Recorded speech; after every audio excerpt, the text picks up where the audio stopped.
Daniel Reese stepped off the Greyhound bus and inhaled the fresh, pine-sweetened air of Asheville, North Carolina.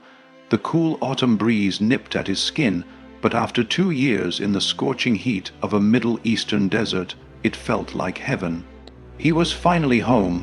The duffel bag slung over his shoulder was worn, the straps fraying, but inside it were a few medals, some sand-covered photos, and a bouquet of silk lilies.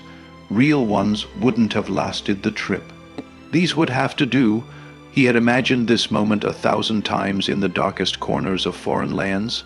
His wife Emily would be waiting on the porch with their daughter Lily in her arms. They'd cry, he'd cry, they'd all laugh, and for the first time in 2 years, he would sleep in a bed without wondering if a siren would sound in the middle of the night. He had counted down to this day.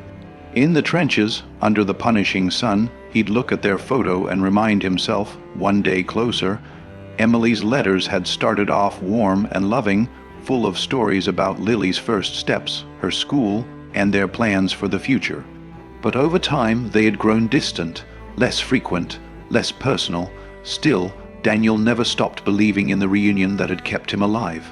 His boots crunched along the gravel as he approached his house. It was painted a little brighter than he remembered, with flower pots along the porch rail and a newer car in the driveway. His heart raced, each step bringing him closer to the embrace he had longed for. He rehearsed what he would say, how tightly he would hold them. He knocked on the door. A man answered. Daniel blinked. The man was tall, maybe early 40s, in a t-shirt and boxers. He looked confused but not alarmed, like he had just woken up from a nap. Before Daniel could speak, a small voice from inside the house chirped, "Daddy, who's that?" Emily appeared behind the man, frozen in the hallway, her eyes wide and her lips parting, but no words came out. Her robe was wrapped loosely, and her hair was messy like she'd just gotten out of bed. Daniel felt the bouquet slipping from his hand, the silk petals brushing against the porch as they fell. He didn't remember walking away, just the sound of the door closing behind him. His legs carried him somewhere. He didn't know where he was going, only that he had to keep moving. It started to drizzle, but he barely noticed. The uniform that once made him feel proud now clung to him like a costume. He wasn't her hero anymore. He wasn't even part of her story. He ended up in front of a small diner on Main Street, Reese's Diner. His father had once taken him there after Little League games. He hadn't seen the place in over a decade.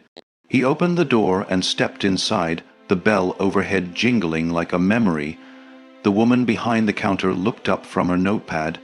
She was in her 60s, with graying hair tucked into a bun and gentle brown eyes that studied his face for a moment before softening into recognition. "Daniel Reese?" she asked, stepping out from behind the counter. He gave a half nod, unsure if he had the strength to speak. Maria Alvarez had owned the diner for 20 years. She remembered him as the quiet kid with muddy cleats and a big heart. "You look hungry," she said. "Sit down." He didn't argue. He sat at the far booth by the window. Maria brought him black coffee, warm cornbread, and a plate of scrambled eggs without asking. He didn't have the appetite, but he needed something to anchor him to this moment, something to tell him it was real. She didn't ask questions. She just sat across from him and let the silence speak. After a long pause, he finally whispered, "I came home and my wife had someone else. My daughter. She didn't even recognize me." Maria nodded slowly. "I'm sorry, Mijo. That's more pain than one soul should carry." Daniel looked down at his hands, scarred from the desert, trembling from shock. "I don't know where to go." Maria stood up and put a hand on his shoulder. "Then stay here. I've got a room above the diner. Clean bed, hot shower. Let someone take care of you for once." He tried to refuse, but she cut him off gently. "You've spent years saving others. Let me save you now." That night, Daniel lay on the twin bed above the diner, staring at the ceiling. There were no gunshots, no helicopters, just the sound of wind rustling through the trees and the hum of the street below. He cried, not from anger, but from the sudden emptiness of returning to a world that moved on without him. In the days that followed, Maria gave him small jobs, fixing a leaky faucet, repainting a wall, stacking supplies. He never asked for pay, but she always left cash in an envelope on the dresser upstairs. One morning, he woke up and realized he hadn't had a nightmare in days. That alone felt like a victory. Soon he met Elijah, a 15-year-old boy who spent most afternoons at the diner helping with deliveries. He had lost his father 2 years ago in a hit and run and had been drifting ever since. Maria had taken him under her wing too.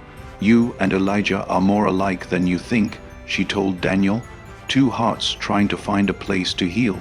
Daniel began talking more, first with Maria, then with Elijah, then with the regulars who stopped by the diner. He had a calming presence that people gravitated toward. A woman going through a divorce broke down in front of him one day while waiting for her coffee. He just listened, gently nodding, and she left with tears on her cheeks, but a smile on her lips. Another man, a veteran with a limp and a drinking problem, came in one night and sat next to Daniel. They didn't speak much, just shared a plate of fries and a silence that said, "I get it." The diner became more than just a building. It became a sanctuary, a place where pain walked in quietly and left a little lighter. It wasn't the life Daniel imagined coming home to, but slowly it became the life he needed.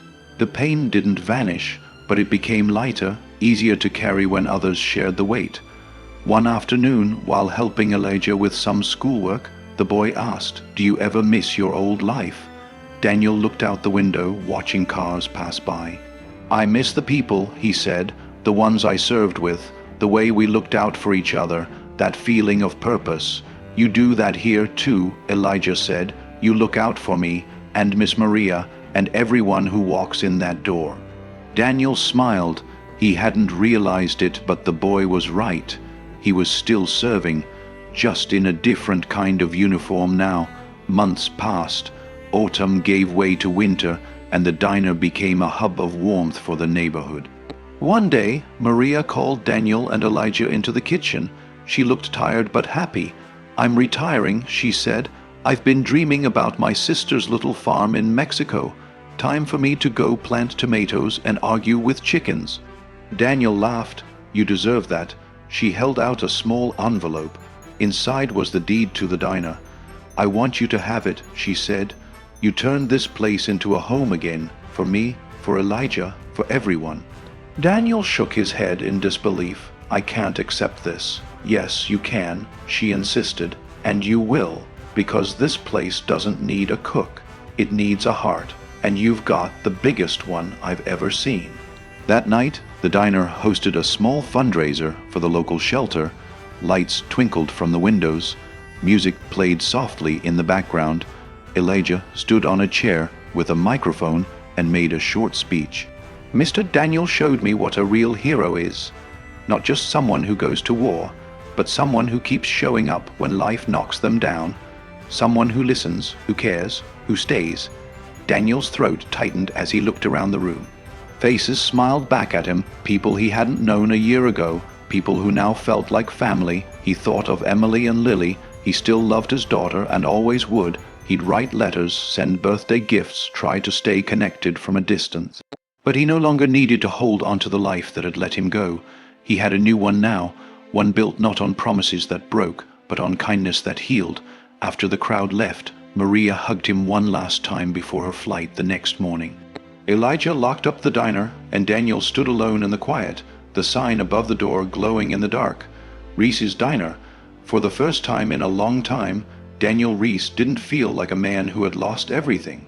He felt like a man who had just begun.